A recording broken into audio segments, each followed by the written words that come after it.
پاکستانیوں کو پتہ نہیں کیا ہو گیا ہے کہ یہ ناشتے نہیں کرتے. ناشتہ میکسیمم امیونٹی دیتا ہے، ناشتہ میکسیمم بلڈ سرکولیشن کو اچھا رکھتا ہے، ناشتہ مائکرو بایوم کو فیڈ کرتا ہے. کیوں؟ کیونکہ آپ کی باڈی جو ہے وہ ایک ردم فالو کرتی ہے. میرے پاس آنے والے سارے پیشنٹس ان ٹرمینالوجیز سے بڑی اچھی طرح واقف ہیں کہ آپ کی باڈی کو اللہ نے بنا کے جب بھیجا اس دنیا میں تو اس کے نظام کو سورج نکلنے اور سورج ڈوبنے کے ساتھ کنیکٹ کر دیا. تو صبح 9 بجے سے پہلے آپ کو ناشتہ کرنا ہے. اگر آپ صبح 9 بجے سے پہلے ناشتہ نہیں کرتے ہیں تو چاہے آپ جتنی مرضی طاقتور اور صحت مند خوراک کھائیں گے، اس کی توانائی یا اس کی ایبزارپشن آپ کو 50 سے 60% ملے گی. جتنا آپ 9 بجے سے آگے نکلتے چلے جائیں گے خوراک لینے میں، اتنی آپ کی امیونٹی کمزور ہوگی، اتنی آپ میں لیتھارجی ہوگی، اتنی آپ فیئر کا شکار ہوں گے، اتنا آپ کی سرکولیشن افیکٹ ہوگی، اتنا آپ کا مائکرو بایوم ویک ہوگا. تو کوشش کیجئے کہ ارلی ناشتے کرنے کی عادت ڈالیے. لیکن ہو کیا رہا ہے، جیسے ہی چھٹیاں شروع ہوئی ہیں لوگ سمر ہالیڈیز کے موڈ میں چلے گئے ہیں.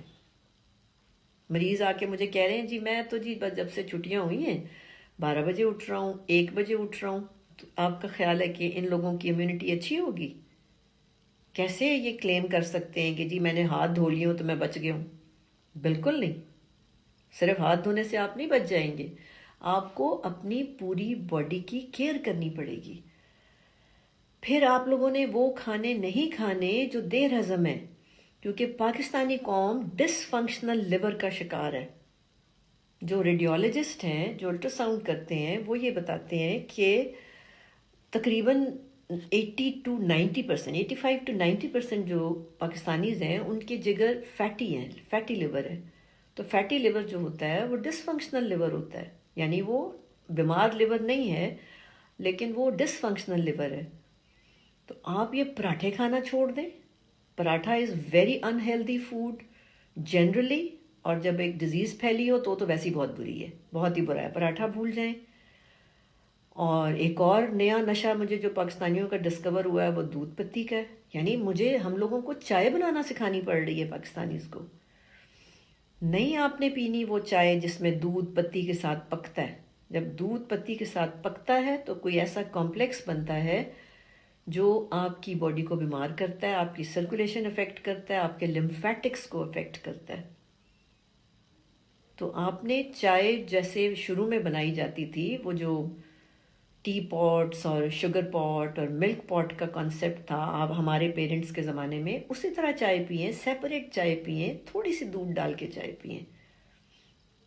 اور ناشتوں میں چپاتی کھائیں، چپاتی کھائیں، سالن کھائیں، اور جو آپ نے کھانا ہے دہی کھائیں، جو آپ کو سمجھ آتا ہے. لیکن ناشتہ پیٹ بھر کے کریں، 9 بجے سے پہلے کریں، اور چائے کو ناشتے سے پہلے پئیں.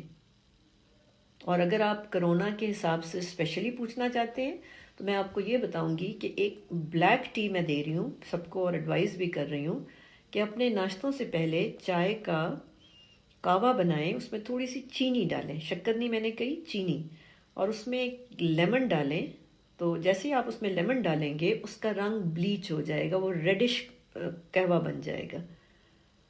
تو اس قہوے کو آپ ایمٹی سٹمک لے لیں. تو یہ آپ کے جو باڈی کی انٹرنل ٹرین ہوتی ہے یا انٹرنل انوائرمنٹ ہوتی ہے، اس کی پی ایچ کو ایسے بدلتا ہے کہ اس میں وائرس کی گروتھ تھوڑی سی مشکل ہو جاتی ہے.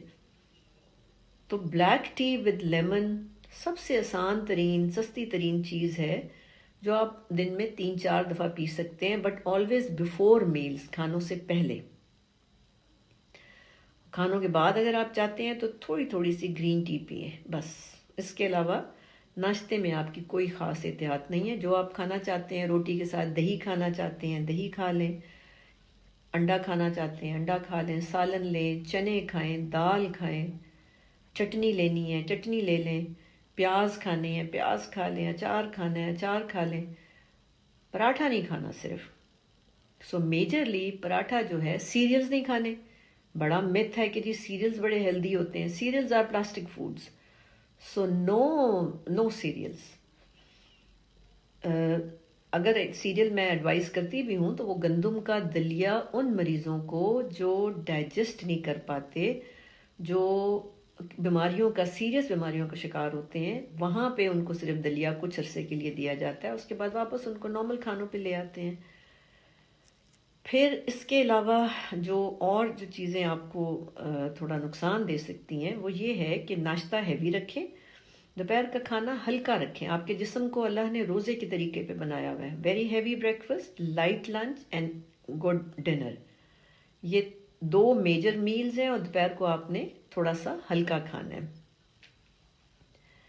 اچھا، اس کے بعد دودھ کو ان حالات میں جب ڈر ہو کسی وائرس یا چیسٹ انفیکشن یا تھروٹ انفیکشنز کا، تو دودھ سیف نہیں ہوتا، تو بہتر ہے کہ آپ دہی استعمال کریں، آپ چیز استعمال کریں، دودھ کی پکی ہوئی کوئی میٹھا استعمال کر لیں ہمیشہ کھانوں سے پہلے، جو میں رولز بتاتی ہوں۔ اور لیکن پیور دودھ پینا اتنا سیف نہیں ہوتا، یعنی پریویلنگ جو بھی کنڈیشن ہے اس کی بات کر رہی ہوں میں۔ کافی از آل رائٹ، سو دودھ کی مختلف شکلوں میں سے خالی دودھ سیف نہیں ہے، کافی ٹھیک ہے، دہی ٹھیک ہے، چیز ٹھیک ہے، یا دودھ کا بنا ہوا کوئی میٹھا ٹھیک ہے۔ اور اسی طرح چائے کے اندر سے بھی آپ نے دودھ کو کم کر دینا، جتنا زیادہ دودھ چائے میں ہوتا چلا جائے گا اتنی وہ چائے آپ کی سرکولیشن کو افیکٹ کرے گی اور تھوڑا سا وائرس سپورٹو ہو جائے گی، یا وہ میڈیم پرووائڈ کرے گی جہاں پہ وائرل گروتھ آسان ہو جاتی ہے۔ اچھا، یہ تو پانی کا دھیان رکھنا ہے کہ آپ لوگوں نے پانی بالکل اپنے آپ کو پراپرلی ہائیڈریٹ کریں، کوئی 12 گلاس ضرور پینے ہیں، اور ہمیشہ کچھ بھی کھانے سے پہلے پی لیں، کوئی 5-10 منٹ پہلے آپ پانی پئیں، تاکہ آپ کی باڈی جو ہے وہ فلی جو ہے وہ اپنے آپ کو پہلے تو ہائیڈریٹ کرے اور کلینز کرے، یعنی آپ کو کھل کے یورین آنا چاہیے۔ یہ جو موسم چل رہا ہے یہ ویسے ہی چینجنگ موسم ہے، اور اس کے اندر الرجیز وغیرہ آ جاتی ہیں۔ الرجیز اگر چل رہی ہیں کسی کو تو وہ گرم ڈرنکس جیسے چائے کا استعمال زیادہ کرے، گرم پانی کا استعمال کرے، جن کو آلریڈی چل رہی ہیں، بلیک ٹی کا استعمال زیادہ کرے، یخنی کا استعمال زیادہ کرے، بلیک کافی کا استعمال زیادہ کرے، اور گرین ٹی بھی الگ سے بھی پی جا سکتی ہے، یعنی کھانوں کے بعد بھی لے سکتے ہیں اور ویسے بھی پی جا سکتی ہے۔ تو اگر آپ کو سیزنل الرجیز ہوئی ہوئی ہیں تو وہ آپ ان کو ہینڈل کریں اس وقت، کیونکہ سیزنل الرجیز جو ہیں وہ ہو سکتا ہے کہ وہ بیکاز امیونٹی تو لو ہے نا، اس کی وجہ سے لو ہے تو وہ بگڑ سکتی ہے۔